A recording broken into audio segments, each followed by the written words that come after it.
তারপর বাড়িতেই বাজনার আওয়াজ পেয়ে মা আর আমি দৌড়াতে দৌড়াতে চলে গেছিলাম রথ টানতে। এই বুঝি রথ চলে এলো। ও মা, গিয়ে দেখি না, কেবল ঠাকুর আনতে যাচ্ছে।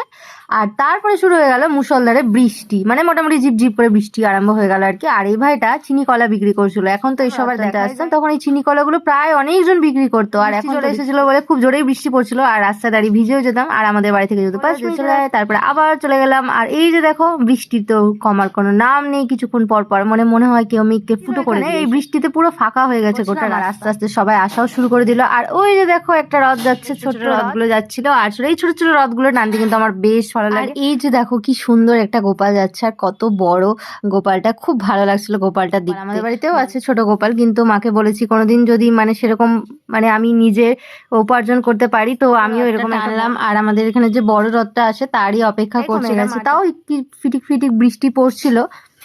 আর তারপর আমি আমার একটু থোবড়াটা দেখছিলাম যে বৃষ্টি তো পড়ছিল, মেকআপ আবার গলে মোটামুটি ঠিকই আছে, কারণ এখন তো সব ওয়াটারপ্রুফ মেকআপ বেরিয়ে গেছে, তাই মেকআপ গলার নাও দাঁড়িয়ে আছে। আর আমি সব জায়গায় সত্যি কথা বলতে বেশিরভাগ সব ভিডিওতে আমার আমি যতগুলো ব্লগ পোস্ট করেছি বেশিরভাগই মা, কারণ আমি সব জায়গায় মা, কারণ আমার একা একা যেতে কোনো জায়গায় ভালো লাগে না, তার জন্য সব জায়গায় আমি মাকে নিয়ে যাই। আর কি আছে জীবনে, মা ছাড়া আর কার সাথেই বা যাবো।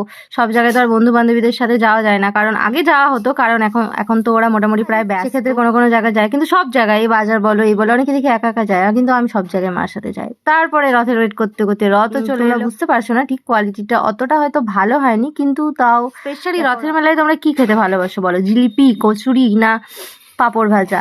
আমি সবগুলোই ভালোবাসি খেতে। সত্যি কথা বলতে আমার বাইরের জিনিস খেতে প্রচন্ড ভালো লাগে, বিশেষ করে জিলিপি, পাঁপড় ভাজা। আর এখন পাঁপড়ের দাম তো অনেকটাই বেড়ে গেছে, তাই মা রাস্তাতে পাঁপড় খেতে দেয় না, বাড়িতেই পাঁপড় ভেজে দেয়, কিন্তু বাড়িতেও খাই। যাই হোক, তারপরে বড় রথটাও টেনে নিলাম। আর রথ টানার সময় আমার মা একটাই কথা বারবার করে বলে, রথের দড়ি ধরে কিন্তু ছেড়ে দিবি না, তো পায়ের উপর দিয়ে কিন্তু রথ চলে যাবে। আর এর আগে চাকার কাছে দাঁড়িয়েছিল, আর তারপরে কি হয়েছিল, রথটা অনেকের পায়ের উপর উঠে গেছিল। সেই থেকে আমার মায়ের খুব ভয়, সেই থেকে আমার মা একটাই কথা বলে যে রথের দড়ি ধরে কিন্তু ছেড়ে দিবি, আর না হলে দূরে দাঁড়াবি। আর তারপরে চলে গেছিলাম মেলা ঘুরতে। আর বললাম তোমাদেরকে, আমাদের এখানে মেলা খুব একটা বেশি বসে না, আর বড় মেলাতে আমরা যাই না, রথের মেলা ঘুরতে। তারপর মা দেখো হাসছে কি সুন্দর, কি বললাম আমি জানি না। আর মেলাতে এত ভিড় ছিল, আর ভালো লাগছে না মেলাতে। কি আর কিছু তো খেতেই পারবো না মেলাতে, কারণ আমার কয়েকদিন ধরে পেটটা খুব গন্ডগোল করছিল। আর মেলাতে গিয়ে কিচ্ছু খাবো না, তাও গেছিলাম ওই মেলাটা ঘোরার জন্য আর কি। মেলা না ঘুরলে ঠিক ভালো লাগে না।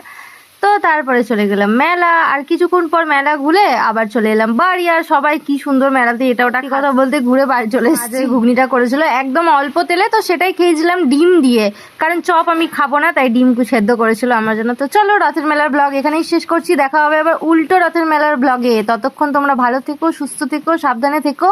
আর রথের মেলায় সব থেকে কোনটা জিনিস খেতে পছন্দ করো আমাকে অবশ্যই কিন্তু কমেন্টে জানিও। তো সবশেষে জয় জগন্নাথ বলে যেও।